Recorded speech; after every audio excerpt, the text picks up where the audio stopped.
Today, particularly the gospel, is really quite enormously practical and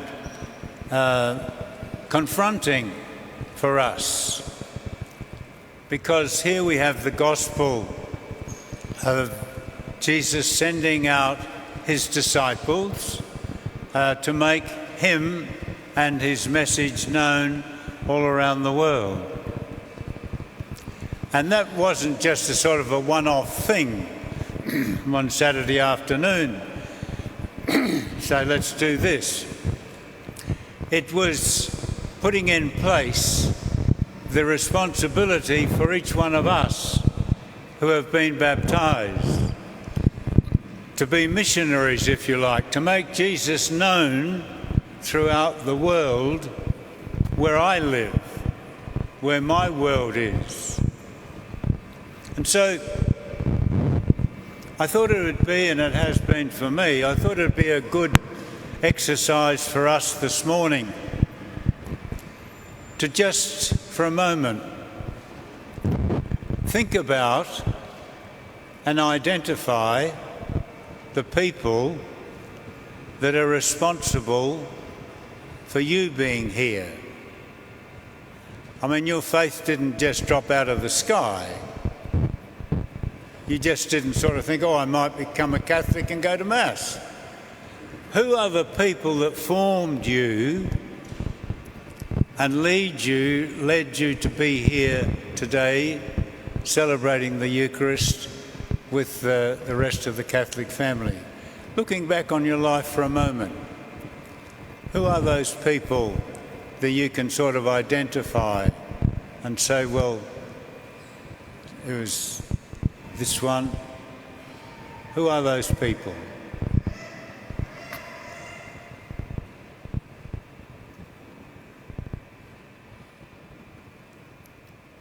And so I suppose, just in my own life, it would have begun with my parents. Mass and prayer, daily prayer in our house was like having breakfast, lunch and dinner. Like it wasn't something special or weird or over the top. It was part of life. It was just the ordinary things that you did each day. And I think that as a little kid and you observe your parents praying every day, and then you become included in it, you look back and think, yeah, that was the seed. That was where I began to understand the love of God and the need for prayer. That's where it started for me. And it may have been for you too, I don't know. We all have different experiences. But whoever is responsible for your being here today, they're doing what Jesus asked them to do in the gospel. They made Jesus known to you and for you, and the result of it is that you're here today celebrating the Eucharist with all the rest of your brothers and sisters. And it would be a fascinating blog, or whatever we call them these days. It would be a fascinating blog to just see how that looks for each one of us.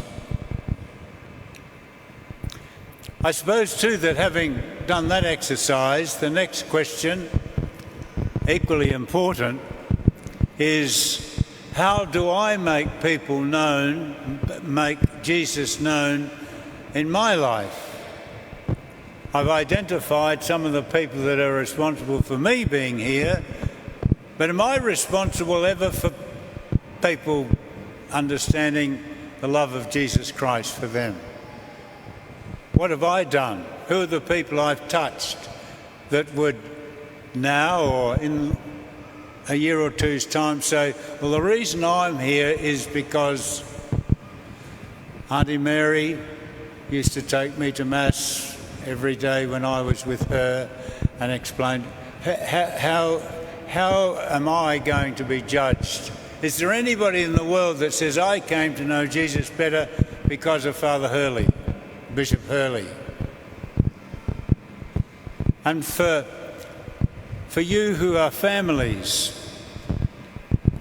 I guess we'd always say that families are the cradle of the church,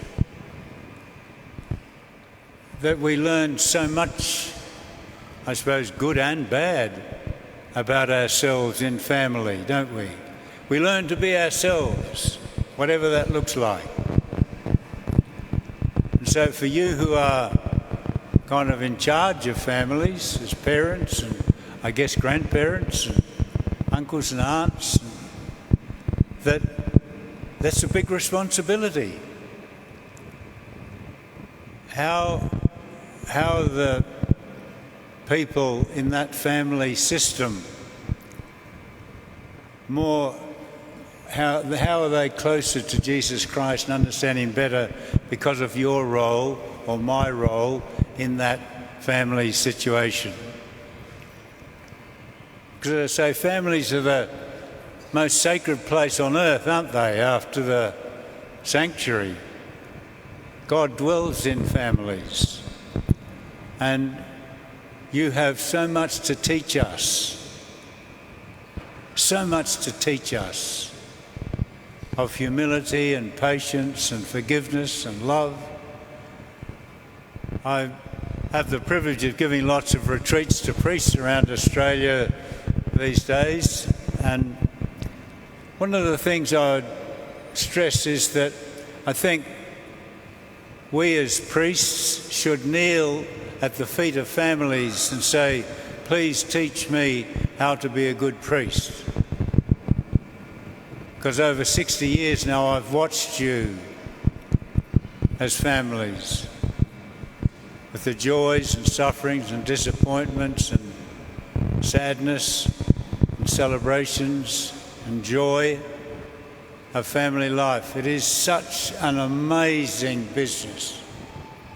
And you do it so well. And I guess for most of us, that's where we meet Jesus.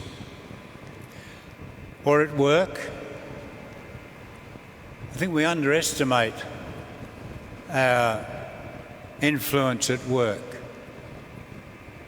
As a young priest, I had a lot to do with YCW.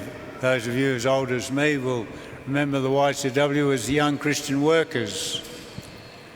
And so had a lot to do with the reality of young people going into the workplace. And in many cases, it's ugly. It's no place of dignity in many places. And so how as a senior member of that workforce would you make Jesus known in that situation? When people are being treated unjustly and unkindly just because they're apprentices or just because they're young, just because they're starting work and can be taken advantage of. How do you, as a senior member of that workforce, bring some sense of the presence of Jesus Christ into that place? It's a place other than families where most of us spend most of our time. And if we have no dignity at work, no sense of our own individuality and as I say, dignity, then something's awfully wrong. And it can impinge on our life in a very sad way. And I think sometimes even at play, if you like, I've shared this before, but it's just a dead set, simple example, which is where most of us live. A mate of mine played a lot of football, they won the grand final, and of course they're away for the weekend, which are usually pretty ugly. And anyway, Kevin, they'd had a pretty heavy night, and in the morning Kevin woke up a few of his mates because he was up having a shower, getting ready to go off to Mass in this place where they were having the weekend off. He'd discovered, he'd made sure he knew where Mass was and what time. But he woke a few up and they said, "What on earth are you doing?"